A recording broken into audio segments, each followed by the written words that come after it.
Welcome to Wellraiser Radio. I'm your host, Joshua Coburn. With me, as always, is the mighty Shane Scala and sweet Simon Sanborn. Today's guest, I'm super excited about, Robbie Ripoll. You guys may have seen him on Spike TV's Inkmasters. He's a tattoo artist and all-around amazing individual. He always talks about love as a special ingredient in life and tattooing. And he gets real with us. He gets honest and vulnerable. There may be a few tears. I mean, it's a super cool episode. I'm really excited for you guys to tune in. Check it out right now.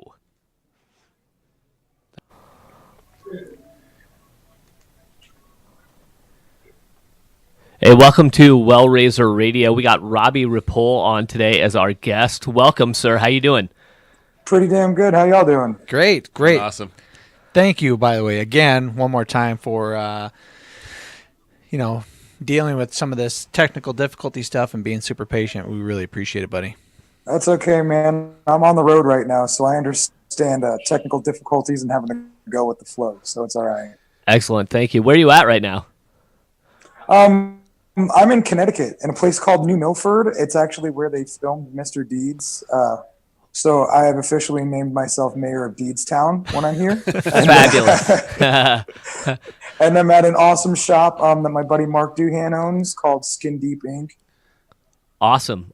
So just to dive right in here, if you don't mind, we were talking earlier that you were on Spike TV's Inkmaster Rivals, right? How was that? How'd you get into that? Well, it was hard. It was probably one of the hardest and most rewarding things I've ever had to go through. It was weird because I tried out for season 2 and didn't make it. I got very far in the casting process, but it wasn't the thing for me at the time. I wasn't the guy they were looking for. And all of a sudden, season 5 comes around like a year or two later, and I got a phone call. And they asked me how I felt about my brother, and I said some really expletive deleteds and told them how I felt at the moment, because he and I have always had a really hard relationship, actually as we get older even more so. But they were like, oh, you're an animal, we love you. So they brought me on and expected me to be this like angry shit-talking bastard, and I actually just wanted to be like the loving guy that I try to be at home. So it's a really odd experience, but I've never done TV production before, so I thought it was real when I went into reality TV, and it actually wasn't. Right. There's a lot of production. They didn't actually ask me to do or say anything I wasn't willing to do or say, and like privately, it was just always in group conversation, but I was always the guy that wouldn't. But it was great, man. It gave me a lot of new doors. It gave me a lot of newfound confidence, because now when I walk into a room of tattooers, I know the chances are they probably have at least heard my name. And that makes an introduction a lot easier, because I'm one of those introverted extroverts. So got it. It was really nice to have something that I could say, hey, you kind of know me, so now I can say hello. But I mean, it's brought a lot of wonderful things for me. I mean, where else are you going to get $3 million in free advertising? Right. Totally. I mean, for your business. Right. Because I am my business. So it was crazy, but it was hard leaving the family. My poor wife, she was 23 at the time and never ran a tattoo shop before and had to run my tattoo shop for me. Oh, yeah. So it was a struggle, and the struggle is definitely real, but it's a beautiful thing. It's brought wonderful things to my life. It was just, you pay for it. You definitely pay for that exposure somewhere or another. Hey, Robbie, I wanted to ask you a question. I've watched Inkmaster a couple of times, and when I really liked it to begin with, because I wanted to see how this is all going to come out and the talent of different people and what people can come up with. But what bothered me about the show, and I was wondering if this bothered you as an artist, was the fact that it was, how are these tattoo artists dealing with, I'm competing, I have a time constraint, my name is on this piece of artwork, and am I going to be able to give that client, that person, the best tattoo I can? Did you war with that at all? Dude, it's terrible, because I mean, typically it's me and you. You're my client. I'm your artist. I care about you, and I want to give you the best piece possible. Well, now I got to think about 3 other dudes and a whole production staff of, because I mean, production isn't really judging you, but the judges all have earpieces in, so maybe they are. So, you don't really get, like, I don't get to sit down with my client, talk the ideas out, draw it freehand on the skin, and then be like, hey, man, I'll see you in a month for this to heal, and then we'll go back through and, like, make this perfect or, add to it. Like, I do large-scale stuff. I operate from the heart. I always listen to music. I always sing when I tattoo. I always get goofy, and it's really hard to do that when you're there because you're not in your home. And it's weird. Like, the first day I got there, I was in a ball in the corner crying my face off because It was just so uncomfortable being there. I didn't know how to act. They're telling me this is your home and this is your studio. I'm like, yeah. This is a warehouse in a Portuguese ghetto in New Jersey. So this is not my home. This is not my tattoo studio. My wonderful wife and child aren't here, and my dogs aren't running around. So it was very weird. They take you out of your comfort zone and they expect you to do what you do at home for their $100,000. Wow. And it's like, how bad do you want to sell your soul to the TV gods? I'm not going to necessarily call it the devil because I mean, it's all about perspective, but it's pretty rough because you don't get to do what you do at home, but you're supposed to put out what you put out at home. It's really interesting. You bring up the fact earlier that they kind of expected you to fill this kind of role of, a role, and it wasn't necessarily your role, even though you had this kind of rivalry with your brother. But to go back to kind of what your website says and some of that info, you mentioned that love's your special ingredient in life and tattooing. They essentially expected the complete opposite of that from you, it sounds like. Absolutely. I mean, look at the promo photos. You don't see one of me smiling. It's always me and my brother looking like we're going to kill each other. And that was what they produced us to do. Like my signature move is 2 thumbs up with a big fat smile, like that's my favorite picture, man. And they wouldn't let me do that guy. Wow. They had me be the angry guy. And, I'm a big angry looking dude, but I got a heart on my face for fuck's sake, like, let's be honest. Gotcha. Like I want to show the love. I know I can be a really terrible person. So I want to be the best version of me, not the worst version of me, but the best version of me doesn't get ratings on Inkmaster. It would get ratings on Lifetime television for women.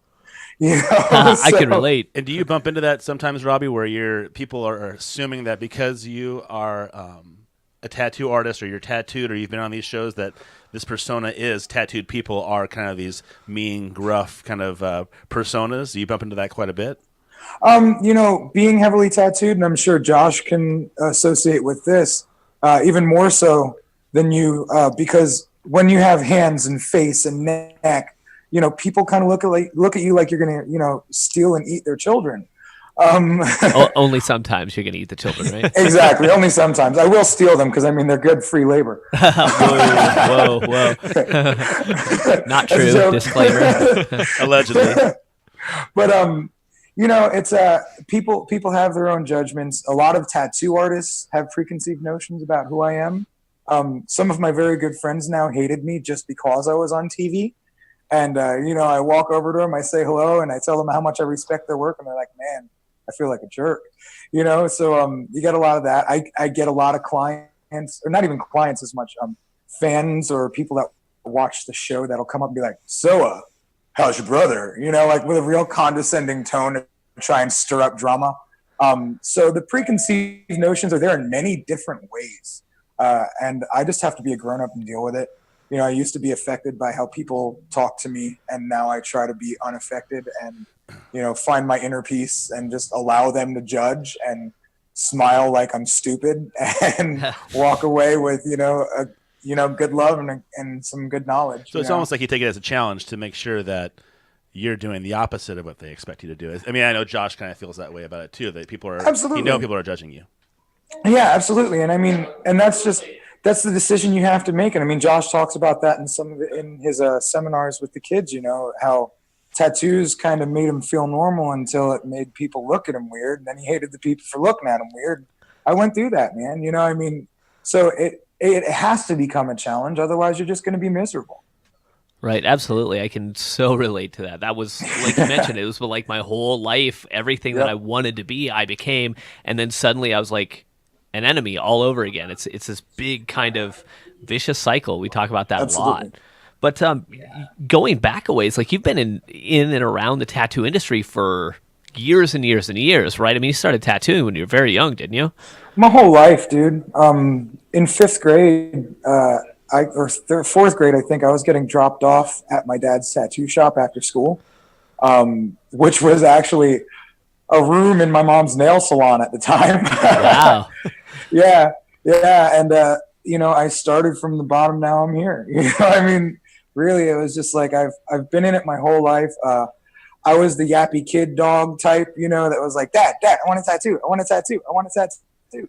So I finally bugged him enough where he started teaching me to tattoo. I started an informal apprenticeship around 12.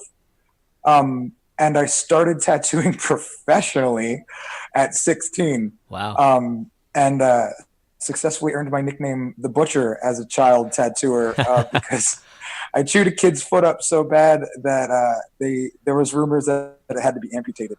Wow. So, Wow. Yeah, man. And that was when I was tattooing in high school. So yeah, man. And that was all in my hometown that I still live in. Wow. So it's really weird that I drug my name through the dirt and then polished it, shined it, and brought it back. So yeah, but it's been, I mean, I'm 35 now, and I was 16 when I started. So, and Wow. 12 when I was like getting into it. Like my dad had a body jewelry company and I used to polish body jewelry. I used to hand make the tattoo needles for him. I would clean everybody's tubes in the shop. Like I was the guy that was ready to do anything I had to do to become the tattooer I wanted to be, because there was no way I was going to do anything other than tattoo. Like that was it. I couldn't find a job in vocabulary and spelling bees. So I just figured tattooing was the way to go. That actually brings up a really good point. Something I wanted to ask, like, obviously being in this industry, in the tattoo industry, and not only does it generally bring some kind of crazy nickname with it. So it's interesting you brought that up. I wanted to ask about that, but now I know I'm going to start calling you the Butcher. But that's a sick nickname. Yeah, it kind of is. It kind of is. is. Right. And unless you're a tattooer with a heart tattooed on your face, and you want people to not be afraid of you. A walking contradiction. Yeah, I'm a starburst.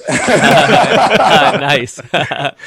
But for real, like going back to your point, like you were young when you got into this, and you mentioned that, you weren't going to find a job doing anything else. How do you feel kind of about that, being heavily tattooed? I mean, we're starting to see people get into like the corporate world. I mean, I've been there. You see people, teachers that are heavily tattooed. You start really seeing people permeate, other areas of life. But back in the day, man, never. Was that a struggle with you? Not really, man, because the only struggle was I got to be a tattooer my whole life. Like that's all it was. Like I didn't think of anything else up until recently. I've wanted to start branching out into other forms of, life work. My dad always told me you don't want to work for anybody, so I've got a very entrepreneurial mindset. And I love tattooing. I'm never going to stop doing it. And I know regardless of what I look like, I'll survive, I'll succeed, and I'll kick ass because that's just what I was intended to do. That's what I was put on this earth for. So as a child, I was like, oh, nothing other than tattooing. Well, I've really accomplished a ton in tattooing. So now it's like, well, I wouldn't mind trying something different. And I know I can. So, I mean, hence things like this, just getting out there with other avenues and promoting myself as a human rather than just a tattooer. And I don't know where life's going to take me, but I know that I've got all the abilities now, regardless of how many tattoos I have, which is really cool in this changing world because that's not the way it always has been. And now I'm very happy that my son, who's 15, can grow up knowing that he's going to get top-notch sleeve work from top-notch tattooers and be able to do whatever he wants in life, regardless of his tattoos. And people will look at him and say, oh my God, do you know somebody, or how much do you have invested in your work? Because his collection is going to be so slick. That's a really interesting way of phrasing somebody that has tattoos is how much money do you have in your collection? Like you're Absolutely. an art gallery. Like you Yeah. own an art gallery, and this is how much I've invested into that art gallery, right? Yeah, man. Yeah. That's super I mean, unique. what's up? I think that's super unique way of looking at it, because a lot of people who don't have a ton of tattoos look at tattoos and go, for like my wife, for instance, I would love to have a little bit more tattoos. She goes, that's great, but first we should probably do a few things like pay off the mortgage and get the kids through college and all that stuff. But she doesn't look at it like, look at that great piece of artwork that we purchased and we put on the wall. It's not like a gallery for her. But that's unique. I like how you phrase that about tattoos on people. Thank you. I have a question for you here. For me, tattoos are like, I have a few. And for me, tattoos are like bookmarks in your life. Things that remind you of a certain point in your life, whether it's good or bad, because you have people that, they have kids, or there's a particular life-changing event that happens, so they get a tattoo to mark that event in their life.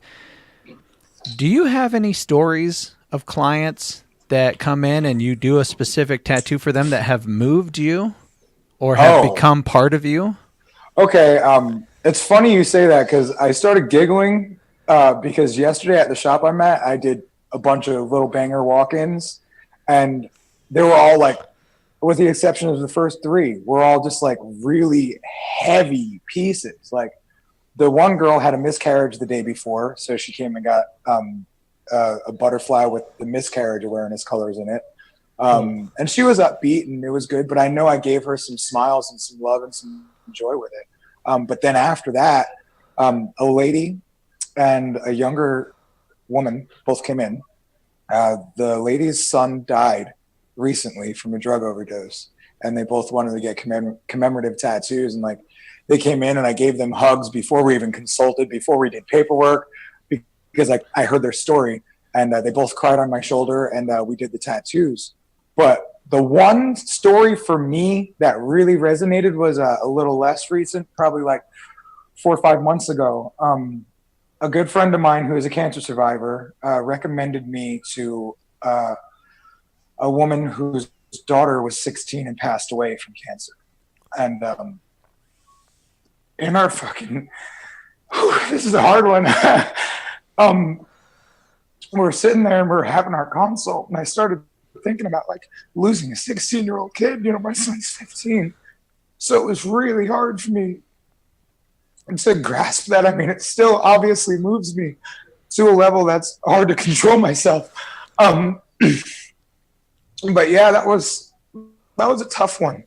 And it was a beautiful time for us. And I really felt good because I was able to help her through something that really sucks.